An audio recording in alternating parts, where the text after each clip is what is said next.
पण तुम्ही various phenomenon लाईटचे शिकले असाल, ज्याच्यामध्ये रिफ्लेक्शन ऑफ अ लाईट हा फिनॉमिनॉन शिकले असाल आणि सेकंड आहे रिफ्रॅक्शन ऑफ लाईट. बट या फिनॉमिनॉनला आपण डिटेलमध्ये समजूया.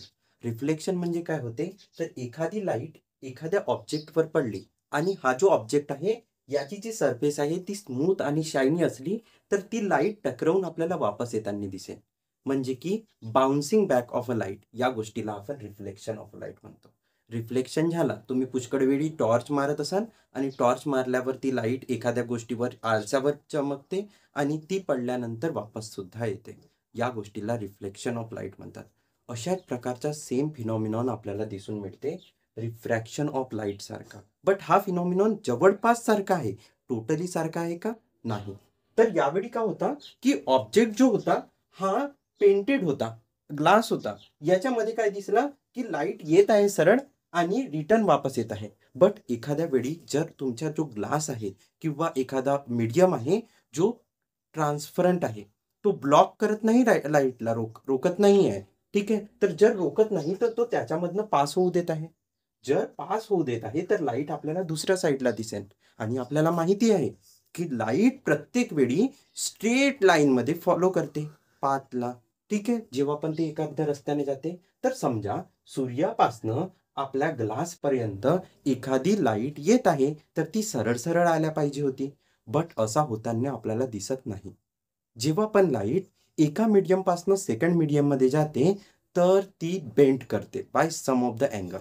ठीक आहे, आता ही जे अँगलने बेंड करते या अँगलला रिफ्रॅक्टेड अँगल म्हटलं. का बरं? कारण की जी बेंडिंग ऑफ लाईट झाली म्हणजे की लाईट बेंड झाली, या फिनॉमिनॉनला आपण रिफ्रॅक्शन असे म्हणतो.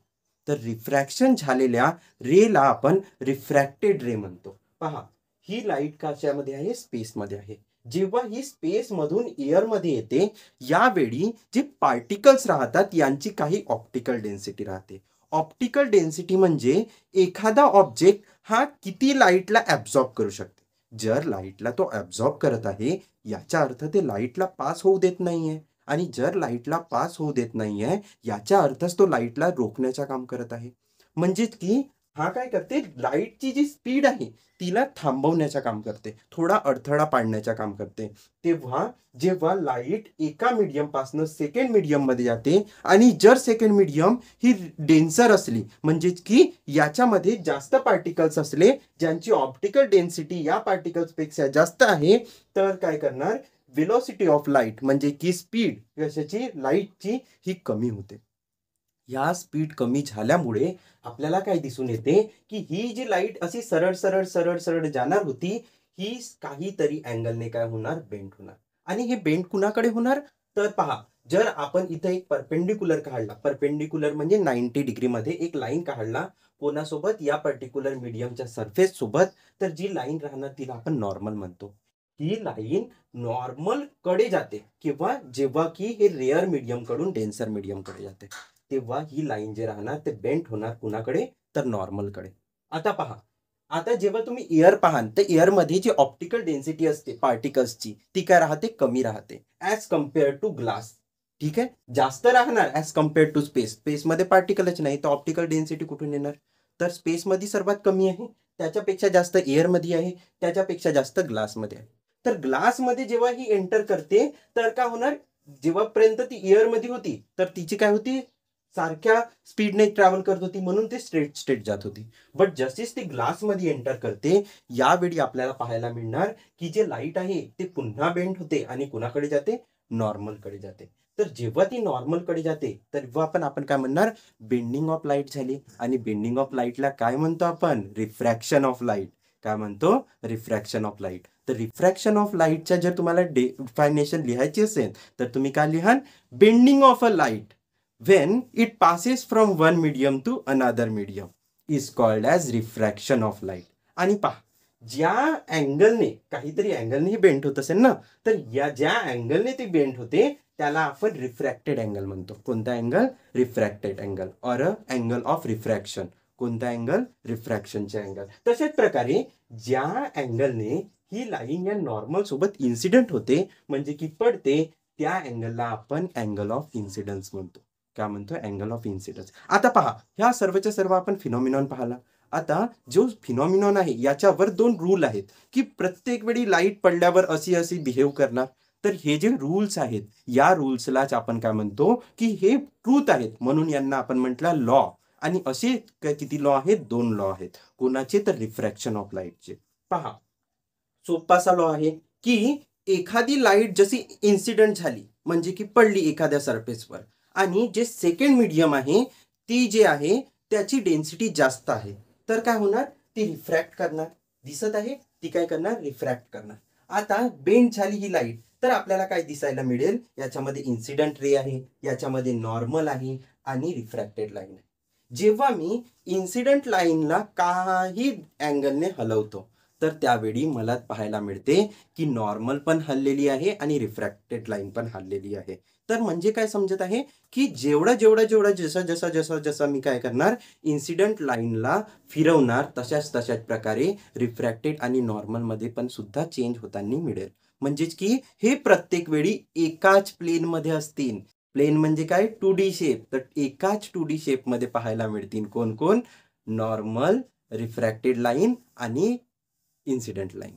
तर इतकी गोष्ट तुम्हाला समजली.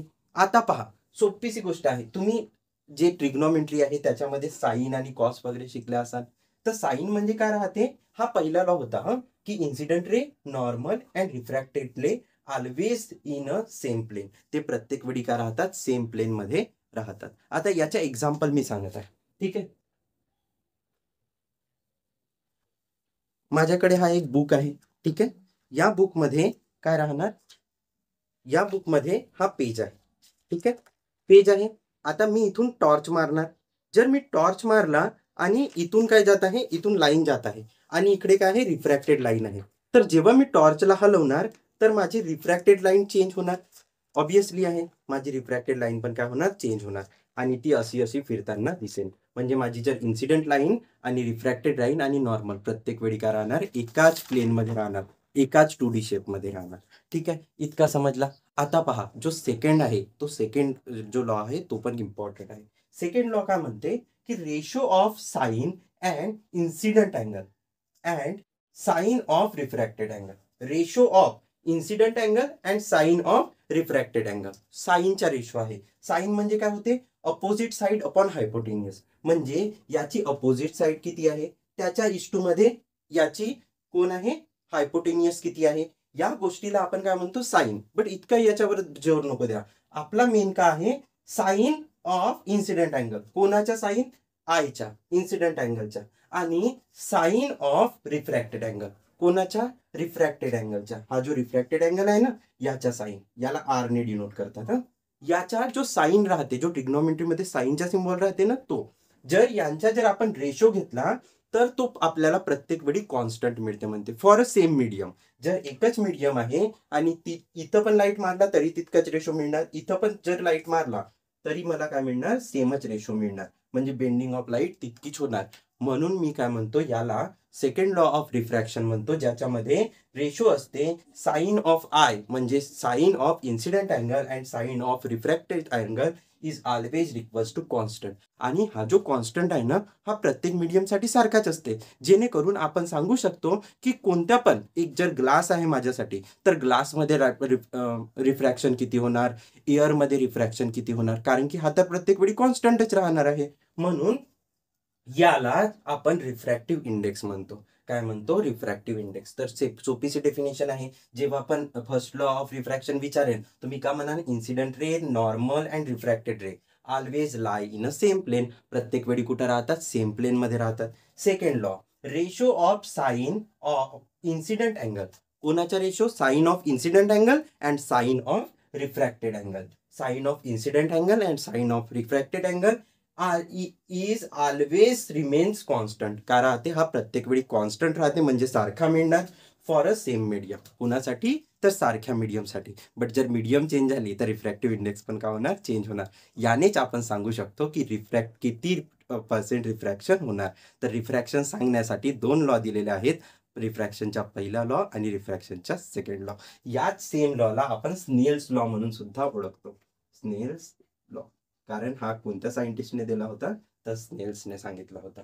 म्हणून अशा प्रकारे आपण रिफ्रॅक्शन ऑफ लाईट चे 2 लॉ शिकले आणि रिफ्रॅक्शन ऑफ लाईट काय होते हा सुद्धा शिकला.